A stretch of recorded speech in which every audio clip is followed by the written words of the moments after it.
Bom, bom dia, pessoal. Hoje eu e a Liz, a gente vai falar sobre um artigo que ele foi desenvolvido por vários pesquisadores no Brasil referente aos impactos da pandemia nas diretrizes dos hospitais em relação ao aleitamento materno. Então, o título do artigo, numa tradução livre, o artigo está em inglês, é O impacto do surto de coronavírus nas diretrizes de amamentação em hospitais e maternidades brasileiras, um estudo transversal. Esses são os autores, um dos autores, né, porque o artigo tem vários autores, e vou dar continuidade. Então, como sabemos, o coronavírus ele se tornou um grande problema de saúde pública, né? E esse problema de saúde pública ele teve várias consequências em várias áreas da saúde. Um desses ramos, dessas consequências, é justamente o aleitamento materno. É difícil avaliar o aleitamento materno na COVID, porque não é difícil estudar as mães, porque muitas mães elas acabam sendo assintomáticas e acabam não recebendo testes, né? Isso faz com que torne difícil a avaliação da transmissão materno-infantil. Bom, gente, a amamentação, ela melhora a saúde da mãe e do bebê, como a gente já viu, né, na última apresentação. Lígia, só um pouquinho, não está aqui em tela cheia, não. Está em tela cheia para vocês? Não. Se tiver como deixar em tela cheia... Não está em tela cheia? Para mim, não, está aparecendo deixar... tela cheia, professora. Ah, tá. É porque eu estou aparecendo vocês aqui do lado um pouquinho e eu acho que era bom eu tirar, porque vai sair na gravação. Ah, tá aqui embaixo, né? Mas não sei aonde agora. É só a senhora fixar a tela, professora. A senhora passa o mouse em cima aí, como o Thiago falou, aí tem um pinozinho que a senhora pode clicar nele. Ah, tá, é verdade. Tá bom, obrigada. Pode continuar, Lígia. Tá. A gente já viu nas outras apresentações que a amamentação melhora tanto a saúde da mãe como a saúde do bebê. E isso mostra que a amamentação ela tem um impacto social, econômico bastante positivo. Em relação às evidências científicas, não há evidência de que o leite materno de uma mãe com Covid-19 seja um veículo de transmissão, né? Ainda não existe essa evidência. Pode passar.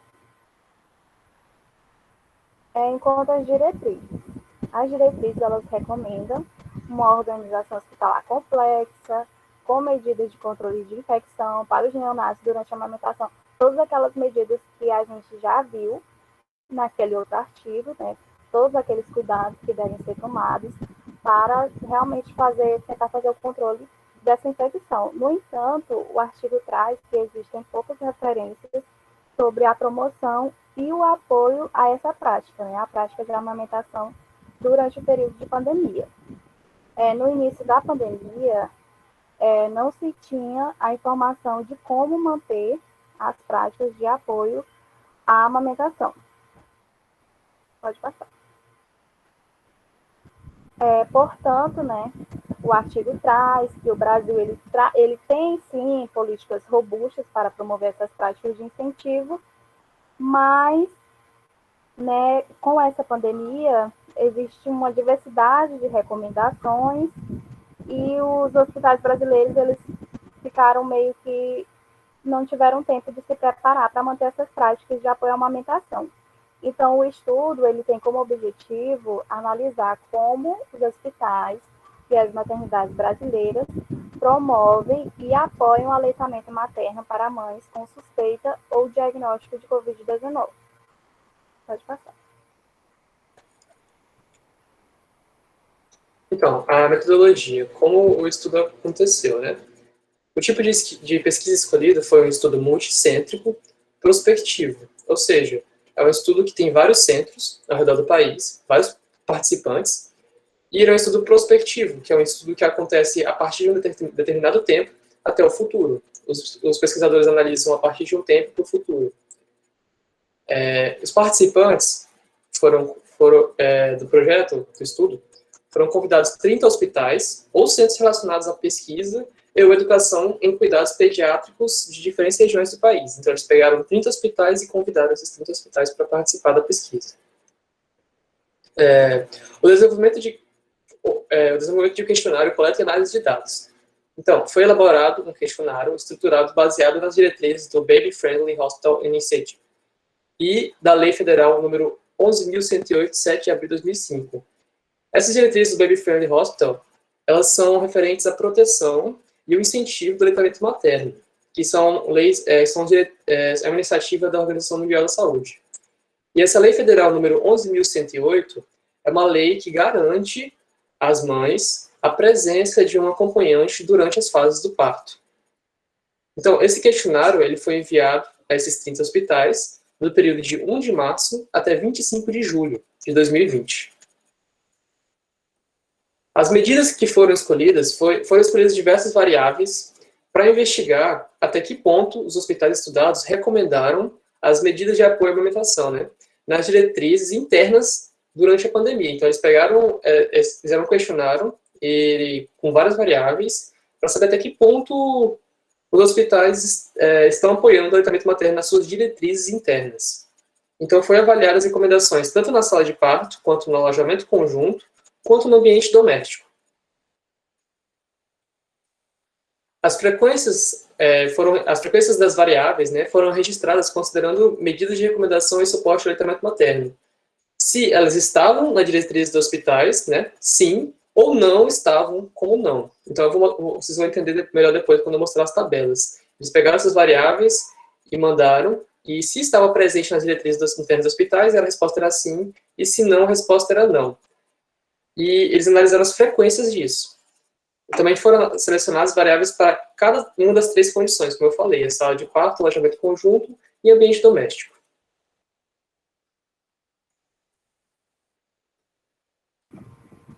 Dando continuidade às medidas. Foram também analisadas, como o César já falou, né, as recomendações de ambiente doméstico, as recomendações para bombeamento de mama e de doação de leite humano. E nisso tudo, tem várias variáveis, né, dentro desses 2 tópicos, que a gente vai ver depois nas tabelas, porque senão vai ficar muito extensa a apresentação. Enquanto as diretrizes nacionais e internacionais, todas as variáveis observadas, elas foram relacionadas, né, às sociedades brasileiras e algumas recomendações de diretrizes internacionais também, que estão disponíveis na literatura. Essas diretrizes, elas foram consultadas, né, no mês de julho de 2019, e foi utilizadas recomendações internacionais que eram existentes nesse período, pois foi assim, logo quando essa pandemia chegou no Brasil, foi quando os hospitais eles começaram a desenvolver as suas próprias recomendações, suas próprias diretrizes. Os dados desse artigo eles foram analisados por meio de estatística descritiva. Pode passar. Então, nós temos aqui os resultados da pesquisa, né? Dos 30 hospitais que foram convidados para participar da pesquisa, 24 participaram. Desses 24, 13 foram da região sudeste, 6 da região sul, 1 da região norte, 3 da região nordeste. Em todos os hospitais, houve a testagem materna de PCR em mães sintomáticas com Covid-19.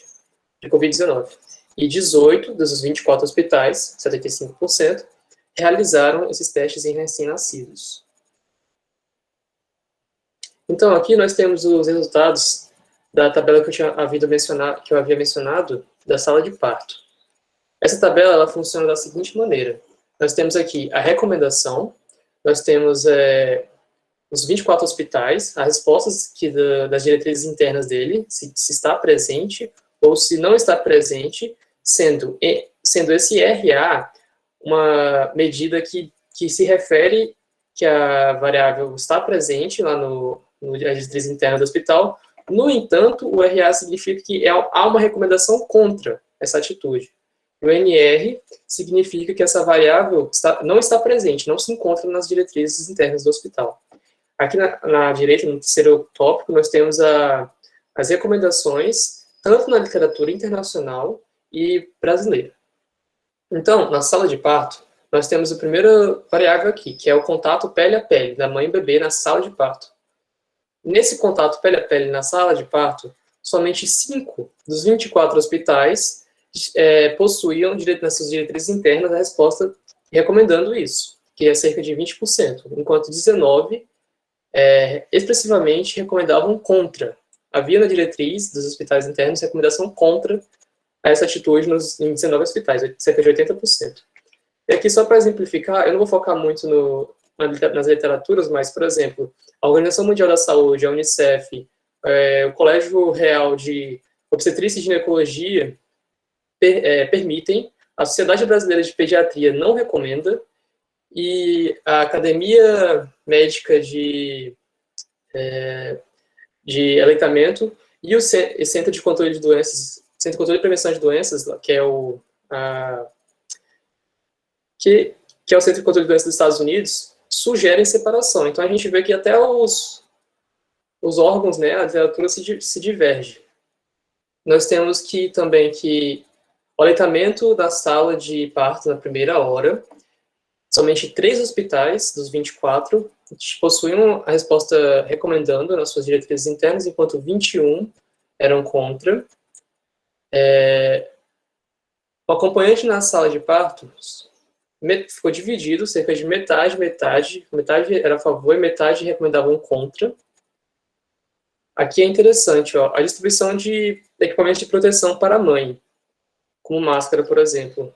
Somente 5 hospitais dos 24 recomendavam a máscara para a mãe, enquanto 19 não possuíam nas suas diretrizes internas, a OMR não tinha menção nas diretrizes internas sobre isso.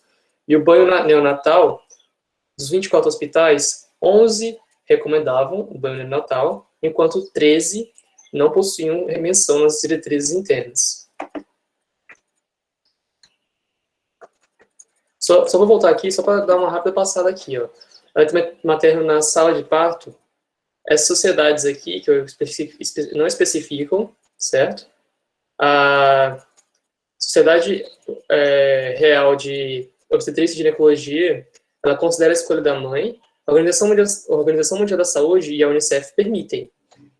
A Sociedade Brasileira de Pediatria, no caso de acompanhante na sala de parto, recomenda um adulto saudável.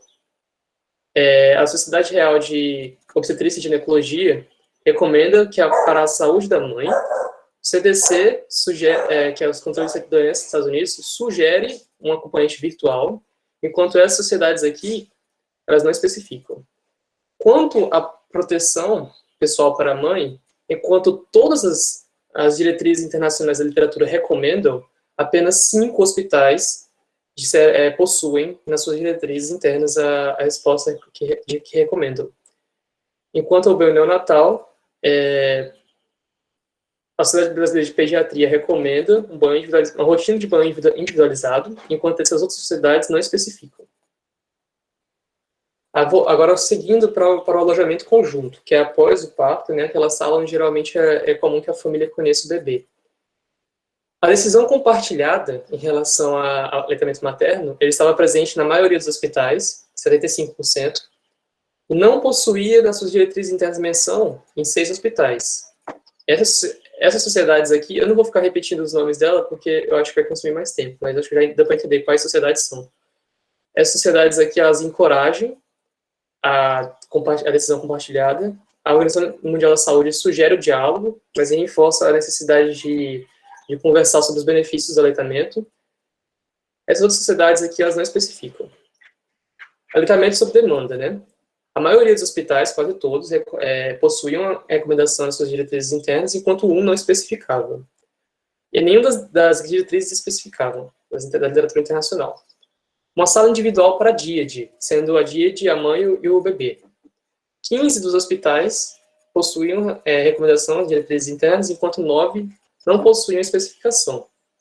Essas 2 sociedades aqui recomendavam a sala individual, as outras sociedades aqui ofereciam como opção. A Organização Mundial da Saúde, a Unicef, não especificava, e o CDC recomendava a separação.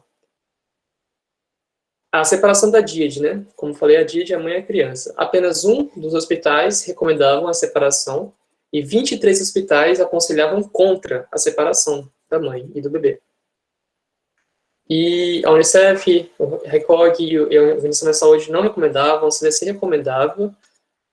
A UEMPS, que é a Sociedade de Pediatria e Neonatologia da União Europeia, recomendava contra a separação, permitindo apenas que a mãe fosse sintomática ou a logística do hospital permitisse. Na Sociedade Brasileira de Pediatria, a ABM não especificava. E o acompanhante na sala, isso aqui é outro dado interessante de prestar atenção, apenas 4 dos hospitais permitiam um acompanhante na sala, nas diretrizes, enquanto 20, a maioria, 80%, não permitiam um acompanhante na sala de alojamento conjunto. E isso acaba trazendo vários debates que nós vamos ver posteriormente. E o uso de máscara no alojamento conjunto, 95% dos hospitais, quase todos, possuíam recomendação nas diretrizes, enquanto um não possuía menção. E lavar as mãos, quase todos também, assim como de máscara, possuíam recomendação, enquanto um não possuía menção. E todas as sociedades recomendavam tanto o uso de máscara quanto a lavagem de mãos. Lavagem do rosto, no alojamento conjunto, a mãe lavar o rosto, apenas 4 hospitais haviam menção e recomendavam nas diretrizes, enquanto a maioria nem havia menção nas diretrizes internas. A lavagem dos seios, também, apenas 7 hospitais possuíam menção de recomendação nas suas diretrizes, enquanto a maioria nem possuía menção nas diretrizes internas. Trocagem de roupas, né? Apenas 2 hospitais possuíam recomendações nas suas diretrizes, enquanto a maioria também não possuía menção. O distanciamento de 2 metros, todos os hospitais recomendavam. O apoio psicológico, quase todos os hospitais recomendavam também, enquanto um não possuía menção. Recomendações para o ambiente doméstico para a mãe. 24 hospitais, ou seja, todos, davam recomendações para o ambiente doméstico para a mãe nas suas diretrizes. Recomendações para o ambiente doméstico para a família. 18 hospitais faziam isso, e 6 hospitais não mencionavam nas suas diretrizes internas. E alta hospitalar entre 24 e 48 horas, que é uma alta hospitalar reduzida, né? 19 hospitais recomendavam, 80%, enquanto 5 hospitais, 20%, não recomendavam. E é isso. Vocês veem que a literatura internacional, em algumas coisas elas divergem, mas em outras coisas elas também concordam com tudo, como o uso de máscara na sala de parto. Gente, dando continuidade aqui, temos a terceira tabela, tabela 3, recomendações em ambiente doméstico para o manejo da díade, que é a mãe e o bebê exposto, né, a Covid-19. Vamos ver aqui. O César pode ir passando o mouse, conforme eu estou falando. Eu vou trazer algumas recomendações que no artigo ele vem destacando em relação às diretrizes internacionais, né?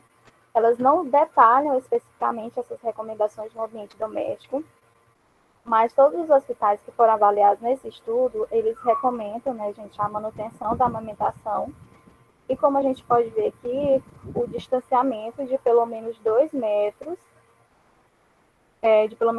no ambiente domiciliar. 24, né, os 24 hospitais, eles concordam, eles apoiam que devem ser, sim, 2 metros de distância. E algumas sociedades aqui recomendam, e outras, como a Organização Mundial da Saúde e a Unicef, elas não especificam. Então, como o César falou, a gente pode observar que sempre vai ter divergência, né, na questão das literaturas. Uns recomendam, outros discordam ou não especificam. Dando continuidade. O apoio e o incentivo do ambiente domiciliar para a díade foram variáveis, né? E ele destaca aqui a questão da telemedicina, que é o atendimento, né, virtual.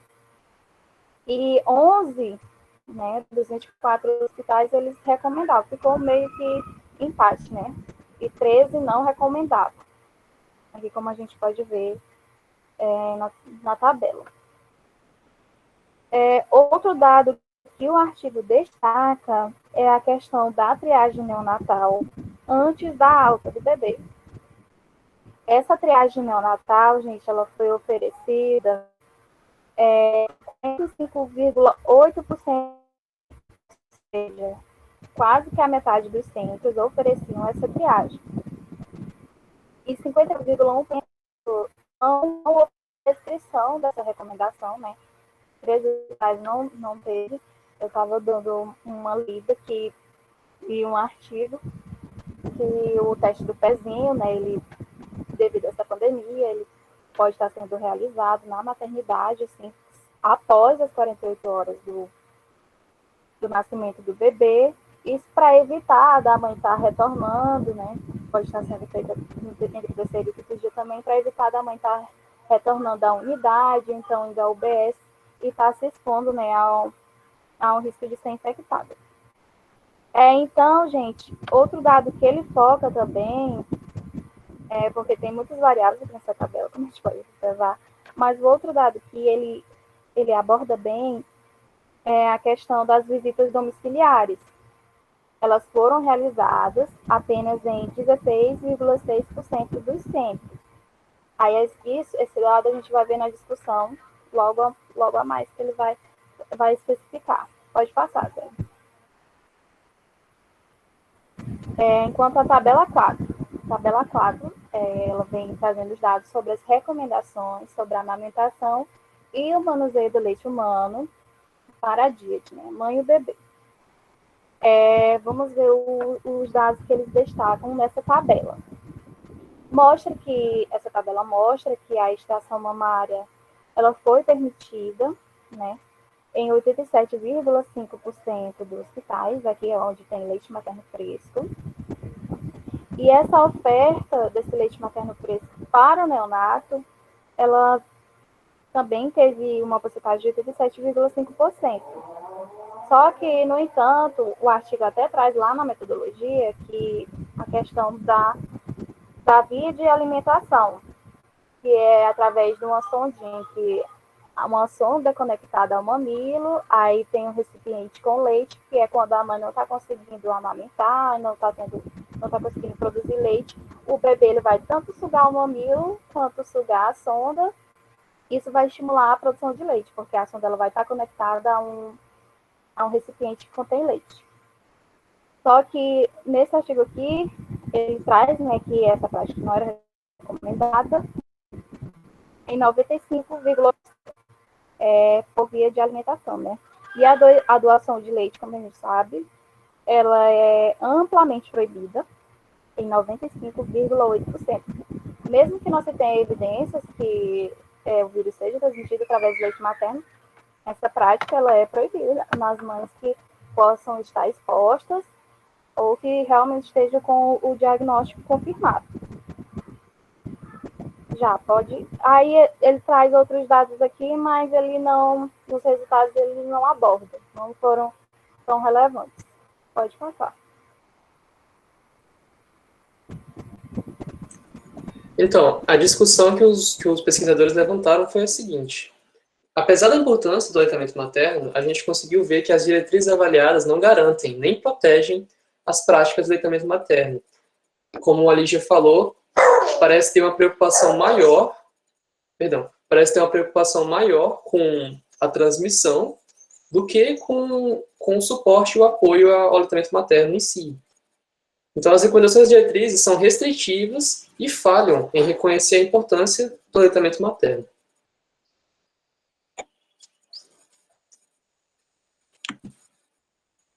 Lígia? O microfone está desligado. Desculpa. Em relação à amamentação e o impacto socioeconômico. A gente sabe que a amamentação tem inúmeros benefícios, ela tem a questão do impacto socioeconômico, porque eu também estava lendo outro artigo, que se a mãe amamenta, esse bebê, consequentemente, ele vai adoecer menos, vai precisar, consequentemente, ir menos aos hospitais, menos gastos públicos, menos gastos com remédios, com fórmulas, tudo isso. Então, por esse motivo, que a amamentação ela tem esse impacto socioeconômico, né, esse grande impacto. A ONU traz alguns dados, eu deixei esse, que atrás que o aleitamento materno pode prevenir 3 mil mortes infantis por ano em todo o mundo. Então, a gente pode observar que ela tem essa importância e isso mostra a necessidade, o autor traz que isso mostra a necessidade de investimento nessa área, o quanto é importante estar investindo no incentivo e no apoio à amamentação. As ações de prevenção da transmissão da SARS-CoV-2 devem ser realizadas, como o artigo traz, em até 14 dias após o parto. Né? Se essa mãe ela foi exposta, ou se ela está com diagnóstico confirmado, ter esses cuidados, a gente sabe, né, as medidas de higiene, pelo menos até 14 dias após o parto. Pode passar. Então, quais são as implicações das recomendações, né, levantadas pelos pesquisadores? Como a gente observou, a maioria dos hospitais não recomendou medidas que promovessem o aleitamento materno, né, para as mães e os neonatos. Expostos com o índice de não recomendação do contato pele a pele na sala de parto foi de 79,1%. E de não amamentação na primeira hora foi de 87,5%. Tais recomendações, além de poderem causar um maior estresse para a mãe e para o neonato, eles podem contribuir para o abandono precoce do aleitamento materno, né, posteriormente. O que a gente vê que há uma preocupação maior com a transmissão, sendo que é uma coisa que não se tem dados suficientes, que não é comprovado, do que com a preocupação com a efetividade e a garantia do aleitamento materno. Outra questão preocupante é a proibição de um acompanhante, como a gente viu também, durante as fases do parto, porque diversos estudos mostraram que o aumento da ansiedade, tanto materna quanto do neonato, causado pela ausência de um acompanhante, pode ser muito prejudicial. A decisão compartilhada com a família sobre o aleitamento materno também ocorreu em 75% dos casos. No entanto, o artigo deixou bem claro que quando ocorreu, não houve nenhuma individualização dos protocolos, ou seja, não houve consideração da condição socioeconômica das mães e nem de outras condições, o que acaba prejudicando muito também a questão do aleitamento materno, principalmente em um contexto de exposição pelo SARS-CoV-2. Então, eles enfatizaram bem que as recomendações para as famílias foram mais específicas para a prevenção de infecção do que para a promoção e suporte do aleitamento materno, como eu disse anteriormente. Bom, gente, em relação ao ambiente doméstico, né? Acho que já ficou bem claro que o que os autores trazem, gente, eles tentam mostrar para a gente que, apesar dos dados relacionados à amamentação, as estratégias para proteger essa prática durante a pandemia serem muito importantes, elas não foram desenvolvidas de uma maneira adequada. Então, ele traz isso, que a grande maioria dos hospitais acabou desenvolvendo suas próprias diretrizes, cerca de 75%. E por isso mostra que a divergência entre os dados, entendeu? Porque o Brasil ele é um país com diferenças, ele traz que o Brasil é um país com diferenças socioeconômicas, que divergem, né, conforme as regiões. E isso exige uma adequação das recomendações da literatura, porque a gente sabe que cada região vai ter a sua própria realidade.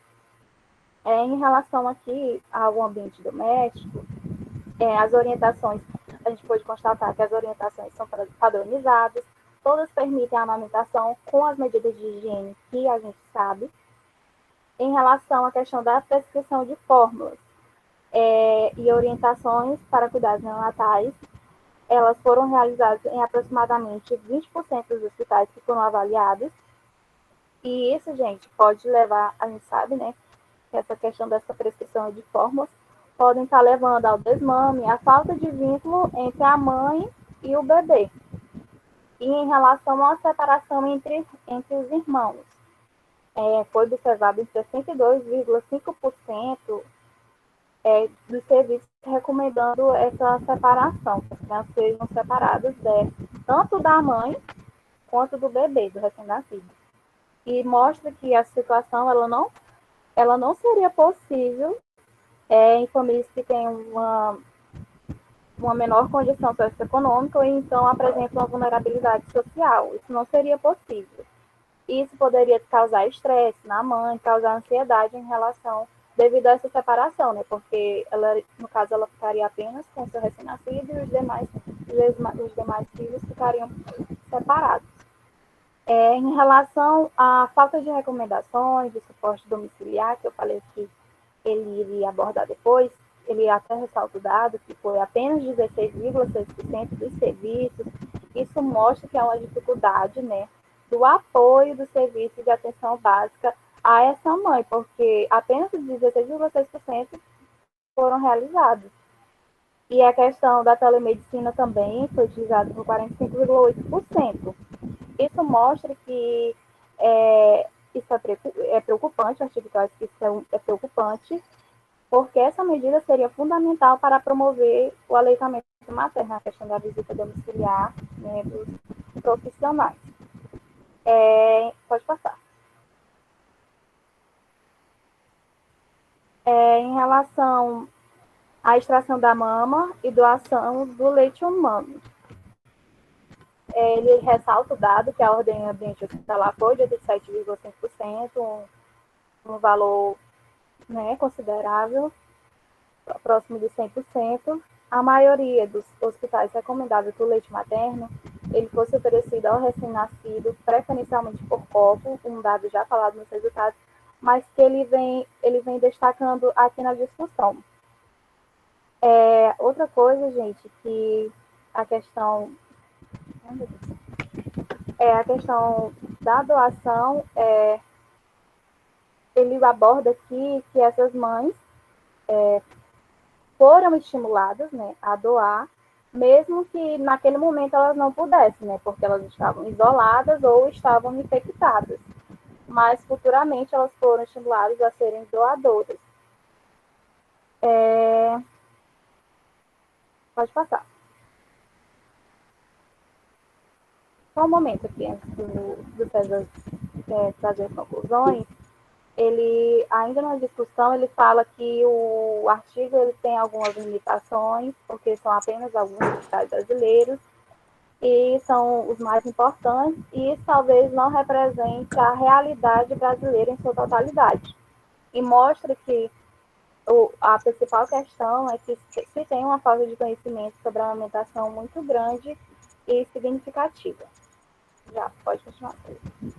Então, concluindo, eles acabaram concluindo que as diretrizes avaliadas não são capazes de oferecer o suporte requerido, né, para as ações de encorajamento do aleitamento materno, como eu disse, como eu expliquei anteriormente. E acabou que não é suficiente como recomendação de políticas de proteção, como recomendado por políticas de proteção conhecidas. E concluiu-se também que é dever dos profissionais de saúde promover o aleitamento materno, não só permitindo ele, mas procurando maneiras de garantir sua prática, mesmo durante a pandemia. E é isso. Obrigado.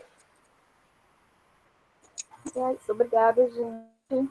O artigo era muito grande, consegui resumir muito para vocês, para trazer os principais resultados e o que é que o autor, né, quis enfatizar para a gente.